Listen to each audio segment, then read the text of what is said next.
হাতে ব্যাগ ধরাই দিচ্ছে বউ। আসসালামু আলাইকুম, welcome to my new another blog. আসলে হাতে ব্যাগ ইন্ট্রো দিতে পারলাম না। আসলে আমরা আজকে যাচ্ছি একটু বাজার করার জন্য।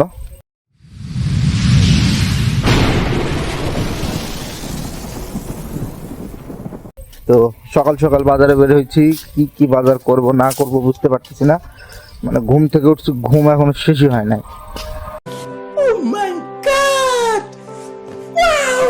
তো যাবো তিলকপুর থেকে আপনাদের দেখাবো কি কি বাজার করতেছি আমরা।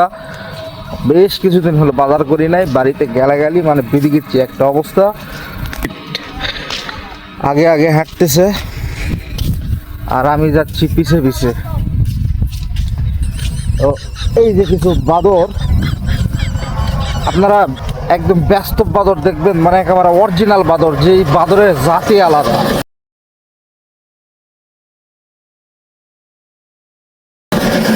এই জাত বাদর আপনারা কোনোদিনও দেখেন নাই, সত্যি বলতেছি। এই বাদরগুলো আপনারা কোনোদিনও দেখেন নাই। যে গাছে বাদর দেখেন, এই যে দেখেন গাছে বাদর, এই যে ঝুলতেছে। এই তোরা কি করিস রে? এই বাদরগুলোকে আপনারা দেখছেন কখনো? দেখেন নাই। এটা হচ্ছে স্পেশাল বাদর। এই যে দেখিয়ে, এই যে দেখেন দেখেন কি করতেছে তখন। এই যে এই যে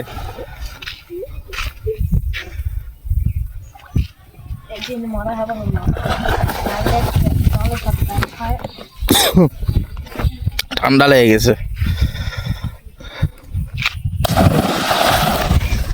এই হচ্ছে বাদরদের কারবার।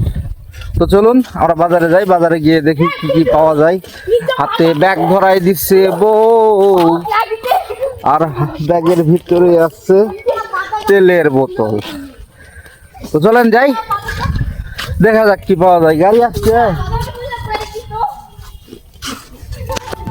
বেশ কিছুক্ষণ পরে একটা গাড়ি পেয়ে গেলাম, আর সেই গাড়িতে চড়ে যাচ্ছি তিলকপুরে। সুন্দর আবহাওয়া দেখতে দেখতে, দারুণ পরিবেশ। তিলকপুরের এই রাস্তাটা কিন্তু দারুণ একটা মনোরম পরিবেশ। বিকেলের দিকে হোক আর সকালের দিকে হোক, আপনারা যাবেন দেখবেন যে কত সুন্দর প্রাকৃতিক পরিবেশ। এই পরিবেশ দেখতে দেখতেই আমরা যাচ্ছিলাম তিলকপুরে, আর প্রায় চলে এসেছি তিলকপুরে। এইটা তিলকপুরের ঢোকার রাস্তা। এই জায়গাটা প্রায় সবাই চেনে। আর আমরা কিন্তু চলে এসেছি চুল কাটতে। চুল কাটবো না, সেভ করতেছি, একটু দাড়ি টাড়ি বড় হয়ে গেছিলো। তো এখন আমরা চুল কাটবো। চুল কাটার পরেই কিন্তু সেই বাজারে যাব। বাজারে গিয়ে কি বাজার হয় না হয় সব আপনাদের দেখাবো। আর চুল কাটতে কাটতে যে ঘষা দিচ্ছিল, আসলে গালি মনে হয় ছিলে যাবে সেরকম। তারপরে তো ফাইনাল লুক, আর ফাইনাল লুক দেখে আসলেই ভালোই লাগতেছিল, খারাপ না। তো এখন আমরা যাচ্ছি হচ্ছে বাজারে। আমার চুল কাটাকাটি শেষ, সেভ করা শেষ। এই যে সুইট, আমরা একটা ভ্যান নিয়ে নিছি, আর এই ভ্যান গাড়িতে চড়েই যাব হচ্ছে বাজার করতে। যেহেতু চাল ডাল নিতে হবে, সেক্ষেত্রে চলে আসলাম চালের দোকানে। আর এই চালের দোকানটা আমার খুবই পরিচিত। আর এখন আমরা চাল নেব। চাল নেওয়ার পরে বাকি বাজারগুলো করব। চাল নেওয়া শেষ, চাল নেওয়ার পরে বাকি বাজারগুলো করলাম। বাকি বাজারগুলো দেখাই নাই আপনাদের, মোটামুটি বাজার করছি। বাজার করার পরে একটু ওষুধের দোকানে আসলাম ওষুধ নেওয়ার জন্য। আর তারপরে কিন্তু আমরা বাড়ির দিকে রওনা দিচ্ছি। আমি আছি, সজীব আছে, সুইট তো আছেই।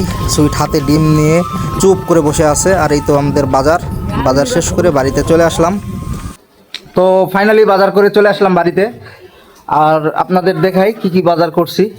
মানে অনেক কিছুই দেখাতে পারিনি আপনাদের, আর তেমন বেশি বাজারও না, হয়তো অল্প কিছু বাজার, কিন্তু কি কি করছি একটু আপনাদের দেখাই। এই নিচি তেল, ডাল, আর একটা ডাল, আদা, পেঁয়াজ, জিরা, আর সাদা ফল। আর আসলে আমাদের তো জমি জমা নাই, এই কারণে চাল আমাদের আসলে কিনতে হয়। তো হয়তো বা আপনারা ভিডিও বেশি বেশি দেখলে আমরা একটু জমি জমা কিনতে পারি আর কি, আপনাদের দোয়ায়। কি বলো হামিম? প্রিয় বন্ধুরা, এই ছিল আজকের ভিডিও। যদি ভালো লেগে থাকে অবশ্যই লাইক কমেন্ট শেয়ার করে দিবেন। আর অবশ্যই একটু শেয়ার করে দিন, বুঝছেন? সবাই ভালো থাকবেন। আল্লাহ হাফেজ।